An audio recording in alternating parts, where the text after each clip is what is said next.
Hello and welcome to Tigbangan!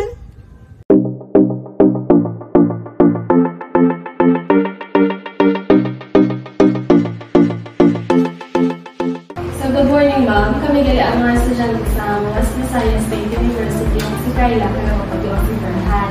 And today, ma-interview kami sa iyo at sa amin niya. Magkaroon niya activity which is na ma-interview sa mga small businesses. I'm Mrs. Sumaldo, the owner of Aloha Internet Shop. Sugudan naman ang interview sa pagpamakot. Sa di ba lang, ano ang inyong negosyo, o ano ang para sa amin dyan, kag kung nagsugod ang inyong negosyo. Start kami Aloha Internet Shop, nag-start ang mga business. We've been providing internet services since October 28, 2020. So before ang internet shop, ma'am, may ibang tayong business? Aloha Sari-Sari Store. So ang Aloha Sari-Sari Store, tapos nagkakot na may Aloha Internet Shop. Yes.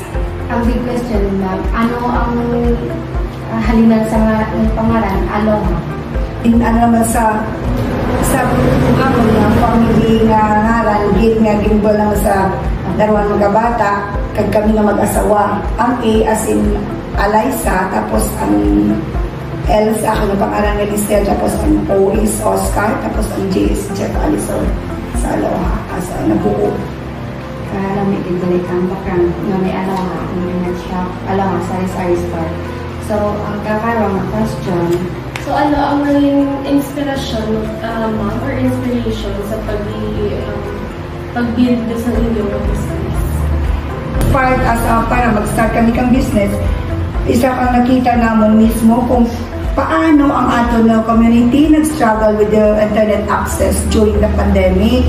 Realize nga ang tanan halin sa education to work, naging dependent sa internet.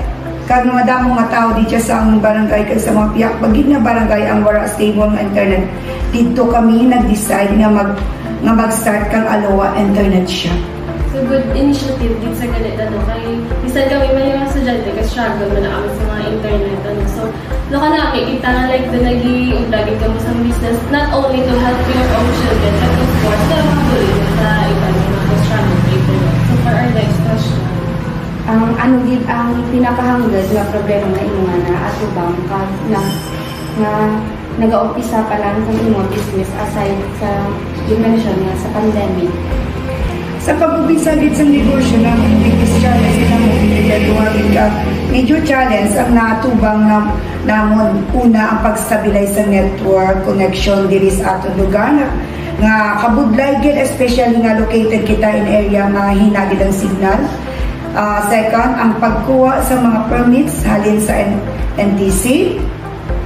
Kag iban pa nga regulatory bodies, medyo komplikado kag madugan proseso. Isa pag struggle ang pagkuha sa salig sa mga tao. Kabudlay ipasudlon sa mga potentials customers para mag-connect. Kaya syempre, bago lang kami, pero yung focus namon ang amon serbisyo sa pagpakita sa consistency kag maayo nga serbisyo.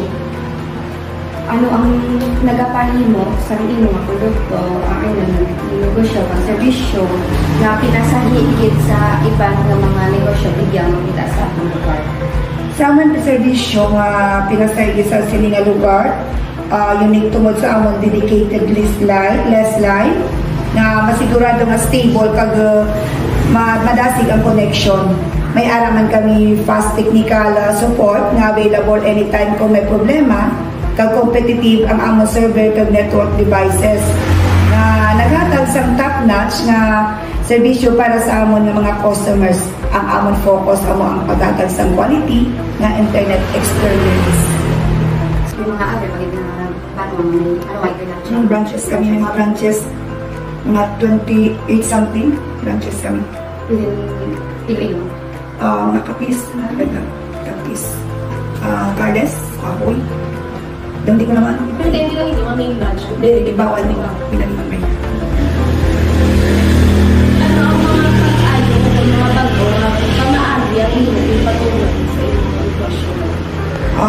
example, ang pagserbisyo sa ating mga customer. Introduce kami sa mga queuing system para mapayong o traffic management sa bandwidth.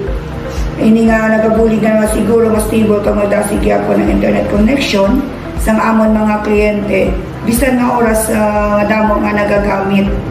Nagatutok man kami sa pag-upgrade sa amon hardware para magpabili nga up-to-date nga pinaka-latest na teknolohiya kung magatag sa top-notch na servisyo. Inasunod naman ang mga guidelines sa mga telecommunication authorities para makasiguro ng nga ang tanan operasyon amo ang nasunod na standard kay nagatag sa kalidad na serbisyo. Paano ang imo nga negosyo naka-cope up sa panahon sa pandemya o kung iban ka mga crisis? During sang pandemic na po ang mga nagtaas din nga demand para sa masaligan ng internet. Nakadepende ang mga tao sa online learning, work from home setup. Kag bisan sa mga negosyo nakadepende na sa stable na connection sa internet. During a crisis, nag-work hard kami to improve our infrastructure. Turo man namon ang health and safety sa amon mga empleyado kag mga customer. Kag ginapaniguro nga manamon nga technical support, handa man ang technical support nga team nga maghatag sang solution bisan minimal lang ang personal nga contact. So, ang next is, ano ang mga pagbago o kung mga pagsibo ang imong ginatunan? Sa changes, no? During the pandemic, ang mga important nga mga changes kag adoption para pamapadayon ang paghatag sa masaligan na serbisyo. Una, nag-focus kami sa pagpaayo sa stability sa amon network, pinaagi sa pag-upgrade sa amon infrastructure kag pag-optimize ang bandwidth management, which help nga maghanda sa pagtaas ang demand for internet usage. Sa bahin sa amon serbisyo, nagpasunod kami sa max flexible nga payment plans kag packages para makabulig man sa mga tao, especially sa mga financial crisis. Ang mga pagbago nga ini nagbulig sa amin nga magpadayon ang pagsalig sa mga customer kag magpadayon sa paghatag sa essential na internet services during the pandemic. So, paano ini nga mga prinsipyo, ma'am, nag-aapekto sa imo pag dumala sa imo team nga pagserbisyo sa mga customer? Sa una, customer satisfaction pushes us to always listen, respond quickly, and to the extra mile. Sa team, ginatutuan naman sila nga hindi lang trabaho ang pagkatubang sa customer, kundi serbisyo nga may malasakit. We train our staff not just to fix problems, but to understand and care about each customer situation. Integrity, build kids and trust sa team and sa mga clients. As leaders, ginapakita naman ang emplo by being honest and transparent sa among mga desisyon. This encourages open communication and accountability. For customers, it means klaro ang serbisyo, klaro ang presyo, kag kung may problema, kinapamatian ka ginasolusyonan dayon. So how about sa iba ng mga branch na ginatawag na ang pillar ko may mga face na mga issues or problems? Dili na sa issue pero may ka-management dito mga managers ang face iba ano sila by branch sila sila kan get dumali sa nila yan. May personal sila para sa amin. Ba't kung may mga big na mga decision mo kaya kayo may mga tamaan. Pero ang main din na technician talaga naman sa ginagawa. So, ano ang imo nga malawig na plano para sa negosyo? Plano naman magpadayon sa pagserbisyo sa mga barangay nga wala pasang maayong internet. Targeting new markets, ginalantaw naman nga magserbisyo hindi lang sa residential users, kundi man sa mga small businesses. Ano nga naligay ang imo ihatag sa nagahandol na ang mga kataon na negosyante?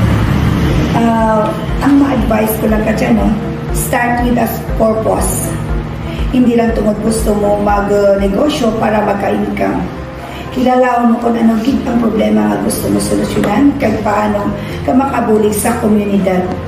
Hindi magkalimti nga ang success, hindi agad-agad. May kailangan ikaw may sakripisyo, may hardships, kag failures. Pero kung may integridad ka, malasakit sa customer. Hindi lang kita nag-negosyo, kundi nagabulig man kita sa iban. So, salamat. dito sa madamo sa hinatay sa pag-share sa amon sa inyong mga negosyo at ang amon nga team, ang amon nga grupo may prepare na gamay lang na ano para sa amon nga interview.